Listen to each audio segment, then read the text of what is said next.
Here I am with the amazing Jamal Hill, and today we're going to talk to you guys about who Jamal Hill is and what he does, and to give you some pointers about how to never give up and follow your dreams. Philly, take him back to the plot, big. Gangsta, middle of the summer. Hey, so yeah, Jamal Hill here. You may know me for Brotherly Love, my last film, or current other films like Streets with Meek Mills, and I did another film with Sunday Carter's Little Zane called After Autumn, and my first one was Money, Power, Respect, and I'm here to give you guys some insight on how, I can help you further your cause and your dreams. Okay. So how you come up with the idea on, okay, I want to be a movie producer, and how did you go about that? You know what's a funny story? I asked myself about 10 years ago, what's the most ridiculous, craziest thing that I could be that if I did it, I know that you can be anything. Because being young, I was pretty ambitious. We're in my barbershop now. I started this barbershop when I was 21 years old. So I got tired of cutting hair after a while, and I was like, I want to dream up something as big as possible. And the first thing that came to mind in terms of a passion was being a filmmaker. And I was like, so I started doing my own research. And then once I started doing my research, I was like, you know what? This is something I want to dedicate my life to, because it was worth the dedication. Nice. Yeah. Okay, so when you begin to make movies, did you base the movies off of what you went through personally, or what you saw around in your community? Both. Or both, yeah. Mm-hmm. A little bit of both. Taking writing classes, the writing teacher said, write what you know. If you want to write successful books, screenplays, or something in that field, start off writing the things that you know. Because what's going to happen is you're going to be in a teaching position. Because when people read stuff, they want to get something out of it, and you should be able to tell them at least it the best way you know how. So start writing what you know. So that's what I did. I started writing things about stuff I grew up with, the characters and the people in my neighborhood, things and situations that I've been through personally, or situations that I've seen personally and could speak about well. So how do you go about picking the characters for your movie? It's funny. I think as far as me, I go about picking my characters. It depends on what the story's about. Mm-hmm. Then once I figure out what the story's about, then I can, because I always do that. Every time I write a new character, I try to find the person that's closest to that character in real life.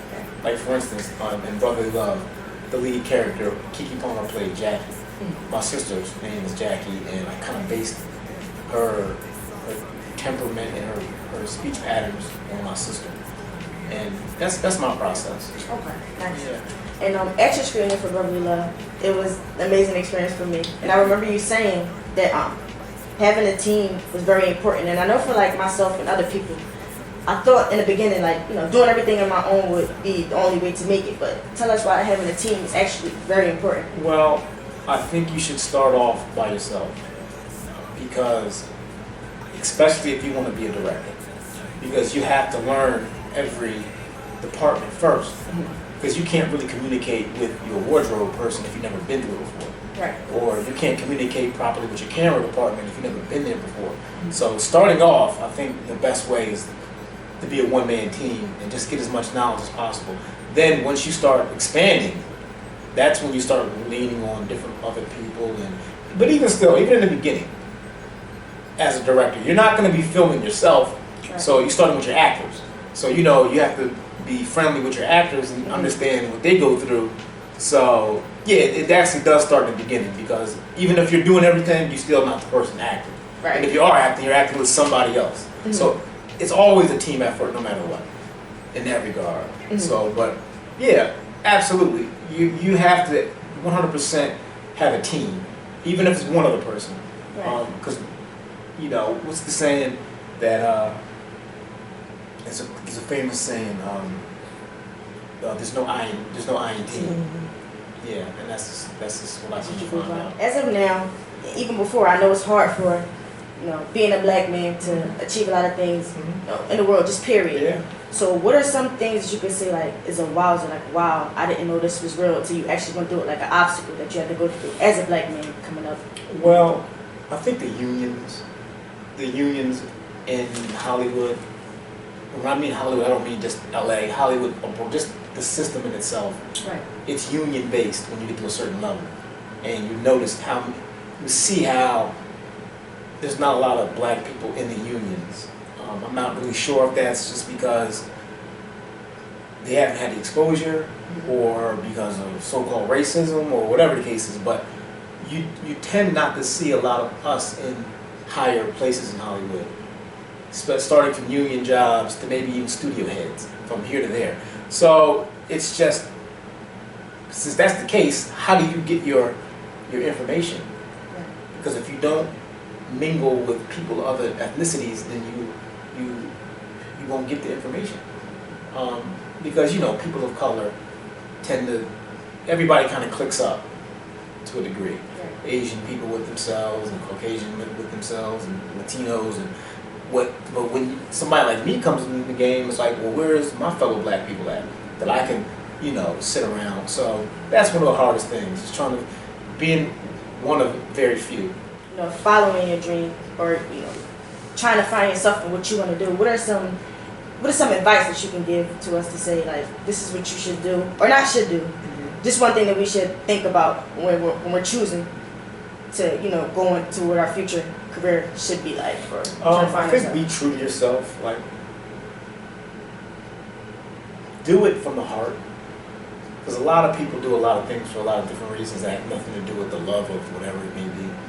Whether you want to be acting, to be famous, or to be rich, or I don't think those are wise choices to act. I think you should be acting because you love the craft and you want to bring something to the table, some of your talent and things like that, because you'll get found out. If it's a shallow endeavor or a shallow dream, then eventually the water's going to get deep for you. And I'm not saying this for anybody except for the person. Like, I have no dog in that fight. It's just for you not to waste your time. I think the best thing to do is do it from the heart. So you have Streets on Netflix now. Yeah. So let's see. Tell us about how that feels for you. No, it's cool because that's, of all the movies I had, that's the first one that ever hit Netflix. Nice. Like, I had big budget movies, and that's a low budget movie. So, it's funny. I was sitting down yesterday thinking about how, at the end of the day, this movie, we shot that movie for like $60,000.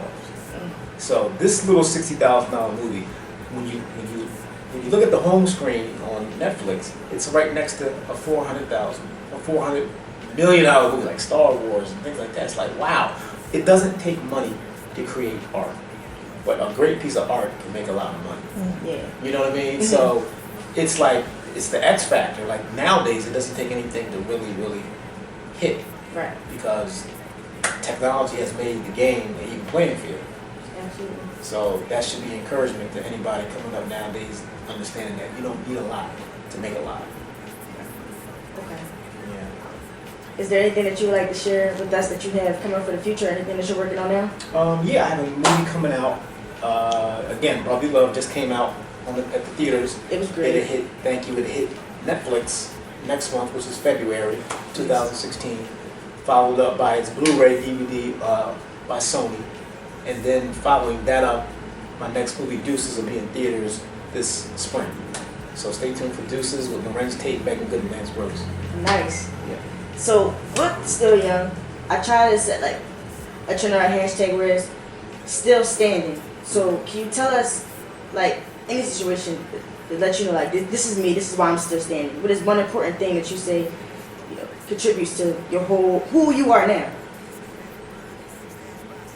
That's endurance, faith. I've been through so many things as a filmmaker just to get these movies out there, in terms of raising money, just trying to meet people, knocking on doors. And I started in this barbershop right here as a barber, and now I'm responsible for hundreds of thousands and millions of dollars worth of production. And it's like, I dreamt of it, but now actually doing it, it's like, man, you can really actually just really, with time and wherewithal, you can really just accomplish anything. It's just, the universe is a blank canvas waiting for you to get out here and start painting your picture. And it may sound cheesy, but that's just the reality of it. We all come from nothing. No matter if your parents are millionaires, they're millionaires. Everybody has to wake up with the same 24 hours, put their pants on the same way as everybody else, and get it the same way. So there's no excuses, period, point blank. Thank you. It's a nice way to end it. Thank you so much for giving me this opportunity. Thank you for coming. Thank you. Here is some advice from the wonderful Mr. Jamal Hill again. Thanks for having me. Still young. Catch you soon. Thank you. Bye.